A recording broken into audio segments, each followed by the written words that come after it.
আমি আমি না ডার্লিং, আমি সত্যি করে কাঁদিনি।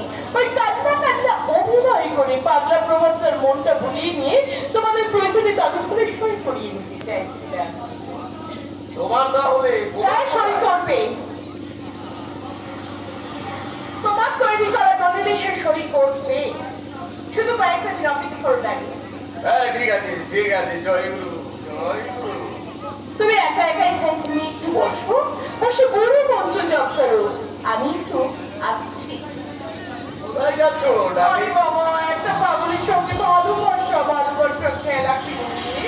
আমার গলাটা শুকিয়ে কাঠ হয়ে গেছে। আমি খানিকটা ব্যস্ত ছিলাম আমার গলায় ঢেলে আমার শরীর আর মনটাকে একসঙ্গে একটু চাঙ্গা করে আসি।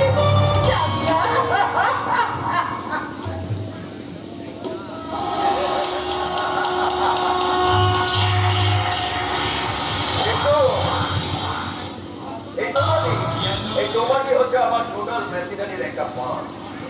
আর ওই পার্টটা যখনই অহিত হয়ে যায় তখনই আমি আমার ক্রোধের একটু তেল দিই। আর এটা হচ্ছে আমার বিজনেসের ট্রিক। আর এই বিজনেস আমাকে আরো বড় করে তুলতে হবে। আর তার জন্য আরো আরো পশ্চাই শীতল পরেশ তপেন্দু দিব্যেন্দু এদের সবাইকে আমি মেশিনে সেটিং করে দিয়েছি। আর পার্বতী আছে এক্সট্রা। আর টোটাল মেশিনারি সার্ভিসিং করার জন্য আছে মহাদেব মুখুজ্জি। আর এই মহাদেব মুখুজ্জি হচ্ছে স্ক্রু ড্রাইভার।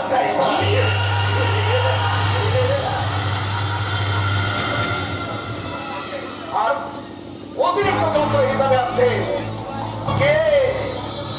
আমি জগদীশ দত্ত, আমি প্রপার্টির দাদা।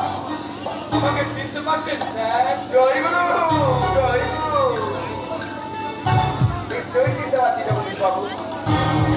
আরে আপনার বোন আমার মুখ্যমন্ত্রীর ছবি একমাত্র।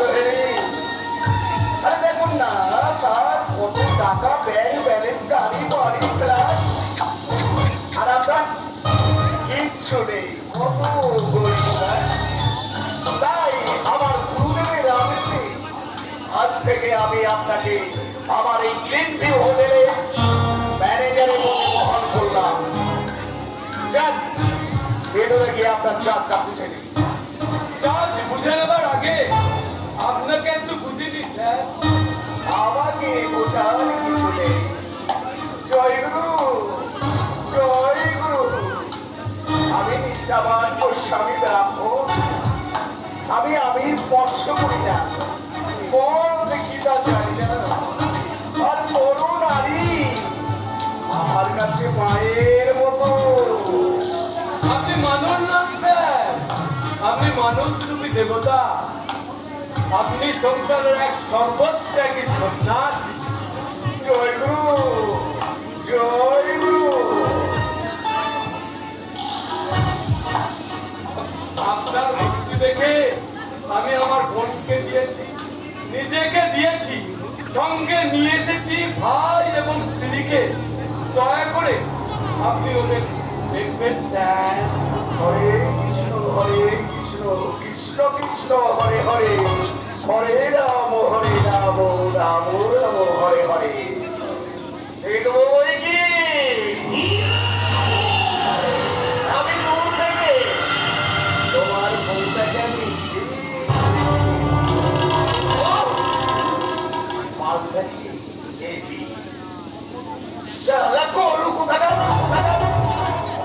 তুই জানিস না ওর ওই বউটাকে আমি খবর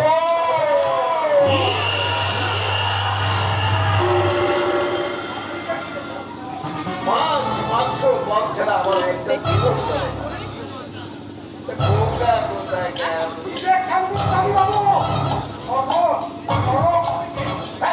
তুমি কে? ছোট ভাই। ও ভাইটা কি এই হোটেলে পেয়ারের কাছে লেগে যাও। আমি কলেজের ছাত্র।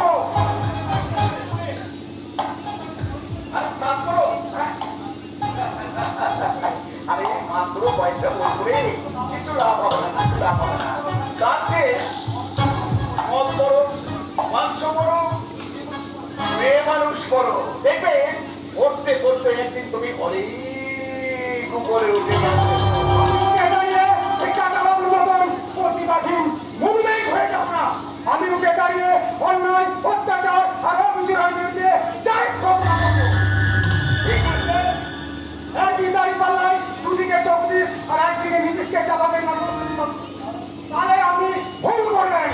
কারণ চলে রাখি দুটো জিনিস একরকম দেখতে হলেও দুটো জিনিসের ধর্ম সম্পূর্ণ আলাদা আলাদা আলাদা। ছাত্র তো একটু মাথা গরম হবে। আরে ওদের দ্বিতলা গ্রাম বাস করায়, রকে বসে রকবাজি করায়, আবার বোমা ছড়িয়ে লরি বাসও করায়।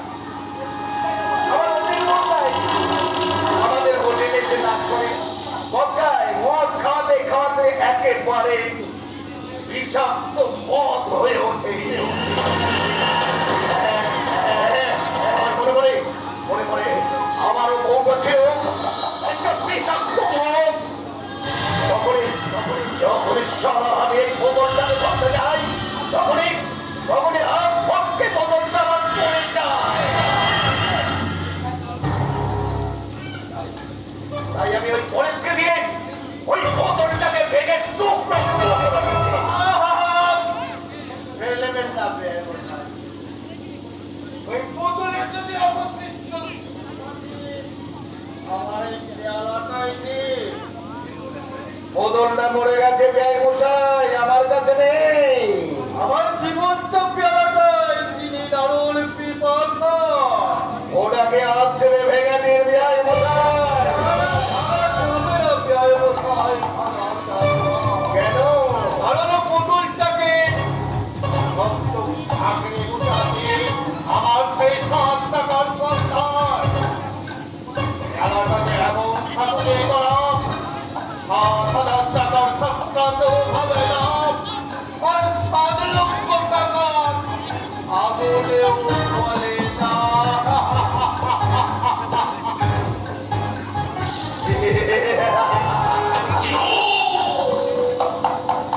রামকৃষ্ণ আর গোদাবরীর কথা, এই কথা সবাই বোঝে না।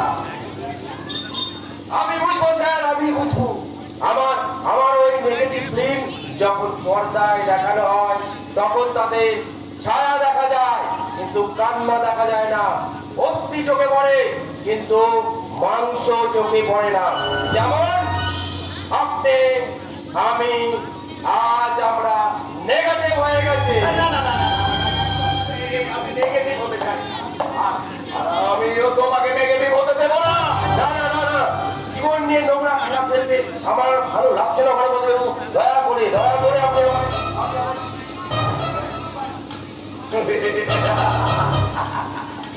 আমার কাছ থেকে কেউ ছুটি পায় না। আমি হাত জোর করে বলছি আপনি আমি মুক্তি,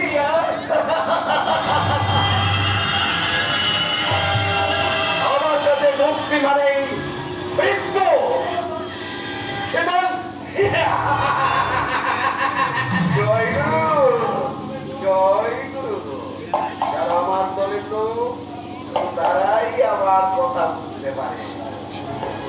রামকৃষ্ণ আচার্য, মৃত্যু ছাড়া তোমার কোনো পথ নেই। দোকানে এসে জয়নাবু আছি, তারা এখন হোটেলে নাচ করছে। রিজার্ভ রুমে যখনই তারা আসবে তারা তখনই উলঙ্গ নাচ নাচবে। আর কোন কোন রক্তলি নাচে কিভাবে নাচবে তারই ডাইরেকশন দেবে তুমি। যাও না স্যার, না আজ থেকে আমি ডাইরেকশন দিতে পারবো না।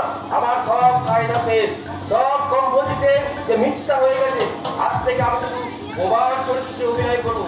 আর কেমন করে করবো তার ডাইরেকশন দেবেন শুধু আপনি, কারণ আপনি হচ্ছেন এই পুরো নাটকের আসল ডাইরেক্টর। শীতল, এই শিল্পীরা কোথায়? এটা আমি ওই মতো ট্রেন করছে। ও, ওকে তো ডিফেন্ড কোথায় ট্রেন করছে? করছে স্যার, আর তাদের ককটেল পরিবেশন করে নিচ্ছে আমাদের লোহা দিদিমণি নিজের হাতে। আচ্ছা আচ্ছা, ঠিক আছে ঠিক আছে। আমাদের হোটেলের সামনে যখন কেউ আসেনি তো? এসেছে একজন হিপি স্যার এসেছি। দেশের মানে ওর সাথে আমার দেখা হয়েছিল, পরিচয় হয়েছিল। ও আমাদেরকে হোয়াইট পাউডার সাপ্লাই করবে, তবে দামটা একটু বেশি বলছে জানো। আর তার জন্য কোনো চিন্তা নাই, ওর জন্য সিলসিলাকে এক রাত পাঠিয়ে দেবো। কিন্তু আরেফ বাবু রাজি হবে কি? ওরে কে বলে সিলসিলার সাথে তোর কি সম্পর্ক? আরে মেয়েটাকে ভালোবাসে, ভালোবাসে। আর ইসলার সঙ্গে আপনার মেলামেশা ও একটু পছন্দ করে না। তোর আপনি জানেন না স্যার, অনেক বাবু আপনার কত ক্ষতি করতে চায়। আরে তুমি কি করতে আমার সমস্ত কর্মচারী বলতে আমি তোমাকেই বেশি বিশ্বাস করি এবং বেশি ভালোবাসি। শোনো, তুমি সব কিছু করবে, বিশেষ করে ফরেস্টকে লক্ষ্য রাখবে। আজ থেকে তুমি হবে আমার সব থেকে বিশ্বস্ত কর্মচারী, ঠিক আছে? আপনি নিশ্চিন্তে থাকুন স্যার, আপনার জন্য আমি জীবন দিলেও রাজি আছি। এই পরে সেটা 10 বছরে পারিনি, শীতল সে কাজ 10 দিনে করে দেখাবে। এটাই আমার চ্যালেঞ্জ।